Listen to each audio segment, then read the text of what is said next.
Do you think Tony Khan needs some writers to help him book the shows based on a million jobs he has? I fear he will grow himself thin and run out of ideas. I definitely think he could afford to hire a few people. I think that he may even have people there to help him. William Regal, he could certainly be somebody I think that could help him out with that. Whether he's going to choose to do that or not, I guess remains to be seen. But with a roster as big as it is and as bloated as I think it is, and sometimes you see that where they kind of lose direction on certain storylines, or they revisit it every third or fourth week, and I think he could greatly benefit from adding somebody to help him with that. You got Dustin Rhodes there, who is obviously the son of Dusty Rhodes. You have Big Show. You have Mark Henry. You have William Regal. You have Tony Schiavone. You have Jim Ross. All these people with years and years and years of experience, maybe not so much with booking, but just like, all right, this worked here. This is how I think it could work with X. Like say Mark Henry goes, hey, this worked for me in WWE. Maybe we could have this work for Powerhouse Hop. Big Show. Hey, this worked for me in WCW. Maybe this could work with Wardlow. Tony Schiavone. Hey, you know what? Let's give this guy some airtime, and I could do an interview with him. JR, that guy's tougher than a $2 steak. He needs more matches. Whatever the case may be. Some help, and I think we kind of saw that a couple weeks ago or a couple months ago where they kind of revamped some of the roles underneath Tony Khan, that it's heading to that point. So could he use maybe like a booking team? If we know that he definitely doesn't have one, it's all coming out of his head, then yes. But for all we know, he probably does have a booking team, but he just makes the final call anyway. Similar to Vince McMahon. He had a booking team, but he made the final decision regardless. Next question comes from Siege Luigi.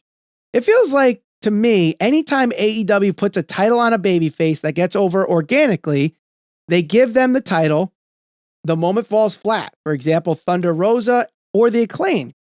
Do you agree with this? And why do you think this happened? Is there anything Tony Khan could do differently to prevent that from happening? I don't think... Do you think the Acclaim fell flat in their win? I don't think the match was as good as their first one. No. I think the moment they won, actually, I think got a good reaction. Me too. I understand where you might be like, oh, well, why did Billy Gunn have to get involved to win the match? And obviously we see the follow-up where Keith Lee goes up to them and is like, dude, Billy Gunn's carrying you, and then walks off. But we have National Scissors Day or whatever, so we'll see how that develops. I do think there is a trend with this, though, and we see this not just in AEW, but WWE, where someone has this big push and this big storyline that we get behind. They win the title, and then afterwards, there's like nothing. Yeah. No follow-up, no story ahead, because honestly, whoever's the promoter or booking are like, wow, that was a great moment. And then you have this guy lingering around for 4 to 6 months, and then they give the title to someone else, and the way they lose it isn't the greatest way. And then it's, oh, they're buried their title. They deserve better as champion. They didn't get a fair shot. That was WWE too. I don't think this is just an AEW thing. And quite honestly, it might just be like, unfortunately, the nature of the business, because it's like, yeah, this guy had a great moment. We were behind him, but now that he got what he was chasing for, the story's over. It's very hard. I think the two best examples of what this person's talking about in AEW right now are, FTR and Wardlow.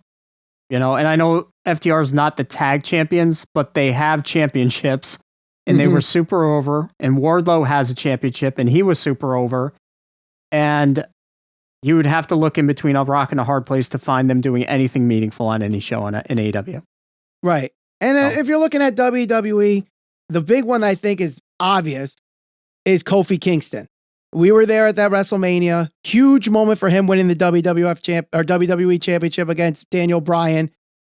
He had a decent run, but people only remember the 8-second match he had with Brock Lesnar and are like, that title reign sucked. He deserves better. It was better than I think people give it credit for, but